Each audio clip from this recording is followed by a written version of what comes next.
Assalamualaikum warahmatullahi wabarakatuh. Saudara sekalian, hari ini kita lanjut materi kita ya. Kemarin sudah sampai pada materi hukum dagang ya.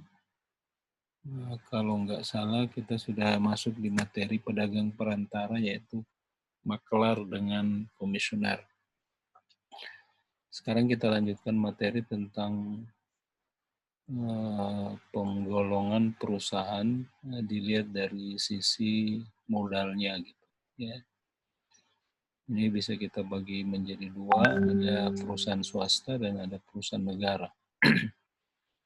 Nah, kalau perusahaan swasta itu ada yang swasta asing, ini modalnya 100% dari pihak asing ya. Kemudian ada swasta nasional, ini dari 100% modalnya dari pihak pribumi, dan ada swasta campuran. Nah, di sini sebagian asing dan sebagian lagi swasta nasional. Mungkin kita tidak lebih jauh membahas perusahaan swasta. Saya lebih kepada menjelaskan materi kita di penggolongan perusahaan negara. Nah, di sini ada tiga, ada perusahaan jawatan, ada perusahaan umum, dan ada PT Persero. Sebenarnya perusahaan negara ini dulunya banyak ya, tapi terutama di zaman Belanda itu masih ada beberapa. Kemudian disederhanakan menjadi tinggal tiga ya. Tapi itu pun dari tiga ini yang Perjan ini sudah jarang kita temukan. Yang masih banyak ini adalah Perum dan PT Persero. Ya, ini sejak diundangkannya Undang-Undang Nomor 9 tahun 1969 tentang bentuk-bentuk usaha negara, maka perusahaan negara itu digolongkan menjadi tiga, yaitu perusahaan jawatan. Ini masih mengacu di undang-undang zaman Belanda, kemudian Perum ya, perusahaan umum, diatur berdasarkan Undang-Undang Nomor 19 tahun 60, dan PT Persero yang mengacu di ketentuan Undang-Undang Perseroan Terbatas Nomor 1 tahun 95 yang terakhir dirubah dengan Undang-Undang Nomor 40 tahun 2007. Ya. Mungkin ada baiknya kalau sempat ini tolong di-download Undang-Undang Nomor 40 tahun 2007 tentang perseroan terbatas. Nah, bagaimana kedudukan ketiga perusahaan ini? Saya mencoba membuat ilustrasi ya, seperti contoh yang bisa kita lihat di gambar ini. Jadi ini ada kotak abu-abu, di situ kira-kira negara. Kalau Perjan dia ada di dalam lingkaran negara, sedangkan Perum sudah ada di luar, tapi masih nempel di situ. Kemudian PT Persero ini sudah agak jauh, tetapi dia dengan negara masih terikat tali yang tidak bisa putus ya. Nah, sebenarnya ini menunjukkan gambar ini bahwa Perjan itu masih sangat bergantung kepada negara. Semua kebutuhannya difasilitasi oleh negara.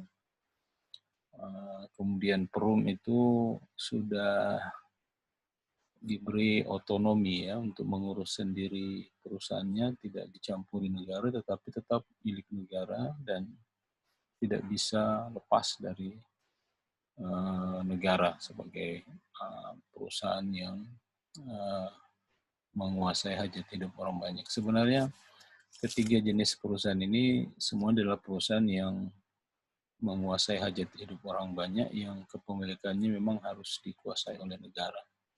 Cuma bentuk pengelolaannya yang berbeda ya. Kemudian yang ketiga adalah PT Persero. Jadi ini sebenarnya perusahaan yang berbentuk PT, tapi dia adalah badan usaha milik negara juga. Ya, jadi tiga-tiganya adalah badan usaha milik negara, tapi yang paling banyak digunakan dalam praktek sekarang ini adalah bentuk PT Persero. Mungkin akan saya jelaskan kenapa perusahaan-perusahaan BUMN terutama ya di Indonesia itu satu persatu beralih menjadi PT Persero. Sebentar kita lihat jawabannya. Sekarang kita masuk ke ciri dari masing-masing perusahaan itu ya. Jadi pertama adalah perusahaan jawatan, itu makna usahanya adalah public service, artinya mengedepankan pelayanan publik. Ya, jadi meskipun rugi, perusahaan ini tetap memberikan pelayanan bagi masyarakat. Kemudian yang kedua, biasanya Perjen itu di bawah departemen atau dirjen, seperti contohnya yang masih berbentuk Perjen itu adalah Perjen TVRI. Jadi perusahaan TVRI itu sebenarnya masih di bawah departemen Kemeninfo itu ya. Kalau sekarang ini dulu namanya Departemen Penerangan. Kemudian yang ketiga, hubungan hukum yang terjadi di dalam perusahaan ini adalah hukum publik. Ya. Artinya, ketika kita berhubungan dengan perusahaan Perjan, itu sama artinya kalau kita berhubungan dengan negara, karena dia adalah representasi dari perusahaan negara. Walaupun dia sebenarnya masih perusahaan negara, tetapi di dalam menjalankan aktivitasnya, tetap juga menggunakan prinsip-prinsip bisnis, manajemen, akuntansi, karena bagaimanapun juga dia adalah perusahaan, ya, berarti dia juga mencari keuntungan, ya, dikelola dengan prinsip manajemen, ya, dan pencatatannya juga menggunakan prinsip akuntansi. Biasanya dipimpin oleh seorang kepala, namanya kepala jawatan. Ya. Kalau beda dengan PRUM, kalau PRUM itu sudah direksi, PT lebih-lebih lagi ya, PT dipimpin oleh direksi. Kalau ini dia kepala, jadi kepala jawatan apa misalnya. Kayak dulu ya, kereta api namanya perusahaan jawatan kereta api. Sekarang sudah jadi PRUM dan berubah terakhir menjadi PT Persero. Kemudian yang keenam adalah ini juga yang membedakan ya, karena seluruh keperluan dari Perjan itu difasilitasi oleh negara 100%. Jadi kalau dia ingin membutuhkan barang, peralatan, maka dia tinggal meminta ke negara. Kemudian yang ketujuh, pegawainya berstatus pegawai negeri. Ya, jadi sama dengan PNS gitu ya, yang kalau upacara pakai korpri dan seterusnya. Kemudian yang terakhir adalah pengawasan dilakukan secara hierarki dan fungsional. Ini ciri dari perusahaan negara, ya, Perjan ya, seperti di gambar yang saya perlihatkan. Jadi 100% dia masih ditanggung oleh negara, diatur oleh negara, dan segala keperluannya disiapkan oleh negara. Kita pindah ke bentuk yang kedua, yaitu PRUM ya. Nah, kalau PRUM di sini sedikit berbeda ya, walaupun persamaannya dia juga adalah perusahaan negara. Yang persamaan kedua, dia juga menguasai hajat hidup orang banyak sehingga tidak boleh dialihkan ke swasta. Kemudian ciri yang lain adalah makna usahanya public service. Ini sama dengan Perjan, jadi mengutamakan pelayanan publik. Ya. Jadi meskipun rugi, itu nggak ada masalah, yang penting dia tetap melayani masyarakat dengan baik. Yang kedua, dia sudah berstatus badan hukum. Ya. Badan hukum yang diatur berdasarkan undang-undang. Ya. Nah, kalau di Perjan tadi dia masih bagian dari departemen. Kemudian umumnya bergerak di bidang jasa vital. Ini sama dengan Perjan, kemudian memiliki nama dan kekayaan sendiri. Nah, ini yang beda dengan Perjan. Kalau Perjan tadi ya setiap tahun dianggarkan, kemudian negara memfasilitasi. Kalau ini ya dia diberi anggaran oleh pemerintah tetapi di drop untuk digunakan dalam jangka waktu tertentu, dan itu hanya diberikan untuk dikelola secara mandiri dan dipertanggungjawabkan kepada negara. Jadi diberi otonomi untuk mengelola kekayaannya sendiri. Kemudian yang berikutnya dapat dituntut dan menuntut secara perdata, jadi dia karena dia badan hukum ya, maka dia juga direpresentasikan seperti layaknya manusia. Karena badan hukum itu ada dua macam, ada manusia dan ada perusahaan yang berbadan hukum. Kemudian modal seluruhnya dimiliki oleh negara, ini sama dengan perjanjian. Kemudian secara finansial dia bisa berdiri sendiri karena dana telah dialokasikan untuk digunakan dalam jangka waktu tertentu, misalnya 1 tahun dan seterusnya. Kemudian yang berikut yang berbeda dengan perjan adalah dia telah dipimpin oleh seorang dipimpin oleh direksi. Direksi ini kan jamak ya, tunggalnya itu direktur ya, dan jajaran-jajaran direksinya gitu. Kemudian pegawainya bukan lagi pegawai negeri, tetapi dia pegawai yang khusus diberi nama pegawai perusahaan negara, diatur secara khusus dengan aturan tersendiri. Kemudian organisasi tugas dan wewenangnya diatur secara khusus dan tetap wajib menyampaikan laporan kepada pemerintah, paling minimal sekali dalam setahun. Nah, kalau kita lihat Perum ini sudah di luar bingkai negara, tetapi dia masih nempel, tidak boleh lepas. Itulah makna dari bahwa seluruh aset Perum sebenarnya masih milik negara. Cuma dia sudah di luar karena negara tidak campur tangan lagi di dalam mengelola Perum. Ya. Nah, yang ketiga adalah yang juga jauh berbeda dan ini paling banyak digunakan adalah perusahaan perseroan. Sebenarnya perusahaan perseroan ini tidak lain adalah PT juga, cuma dia berstatus badan usaha milik negara. Makanya disebut dengan istilah PT Persero. Ya.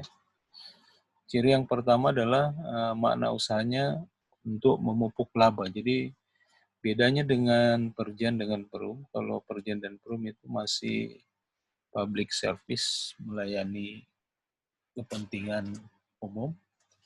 Tetapi kalau perseroan ini sudah profit oriented gitu, untuk mencari keuntungan ya.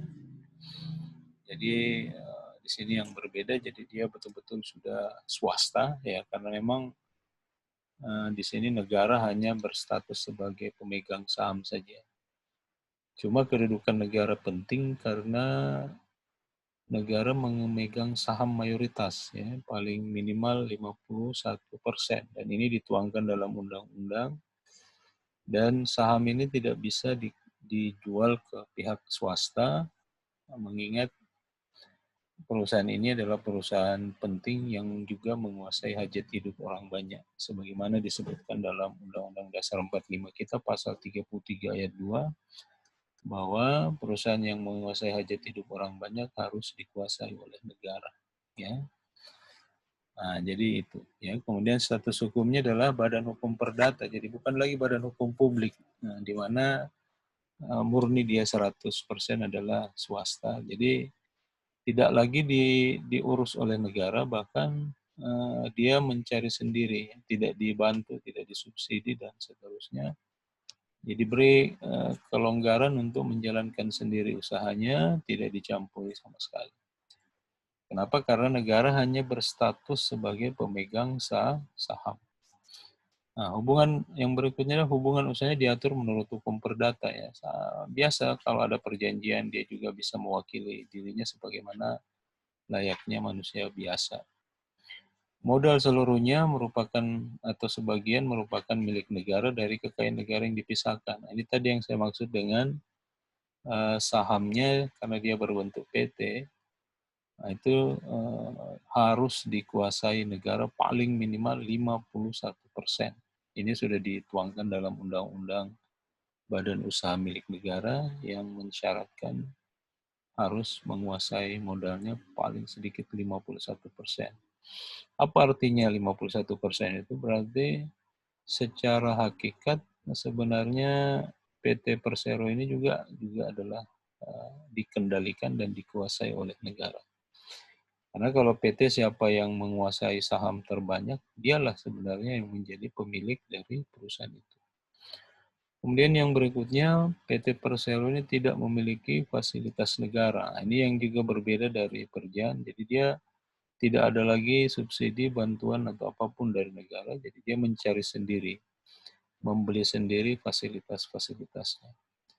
Kemudian dipimpin oleh suatu direksi. Ya, jadi dia sama dengan Perum ya, sudah memiliki jajaran direksi dan seterusnya. Kemudian pegawainya berstatus pegawai swasta biasa. Nah, ini yang juga yang menonjol dari ciri PT Persero. Kenapa? Karena pegawainya bukan lagi pegawai negeri, bukan juga pegawai perusahaan negara, tetapi dia adalah pegawai biasa. Artinya kalau karyawan PT Persero ini malas, itu hari itu juga bisa dipecat, tidak ada masalah. Artinya lebih mudah ininya ya, karena dia sudah murni swasta walaupun statusnya badan usaha milik negara. Kemudian yang terakhir, peran pemerintah sebenarnya semata-mata hanya pemegang saham saja, tapi jangan dipandang remeh karena diwajibkan negara menguasai sahamnya sebesar 51%. Ya. Nah, itulah makna tadi di bagian gambar ini. Jadi adanya tali yang mengikat PT Persero itu menunjukkan bahwa sebenarnya perseroan terbatas yang kita sebut PT Persero ini tidak boleh dikuasai oleh pihak swasta karena berbahaya bagi masyarakat. Disebabkan karena PT Persero ini masuk kategori perusahaan yang menguasai hajat hidup orang banyak dan itu menjadi amanat dalam Undang-Undang Dasar bahwa ini harus dikuasai oleh negara, tidak boleh dijadikan swasta. Nah itu penjelasan saya terkait dengan 3 bentuk perusahaan negara ini ya, mulai dari Perjan, Perum, dan PT Persero. Saya kira itu penjelasan saya dulu, nanti kita lanjutkan. Kalau ada yang bertanya silakan. Kita akhiri. Assalamualaikum warahmatullahi wabarakatuh.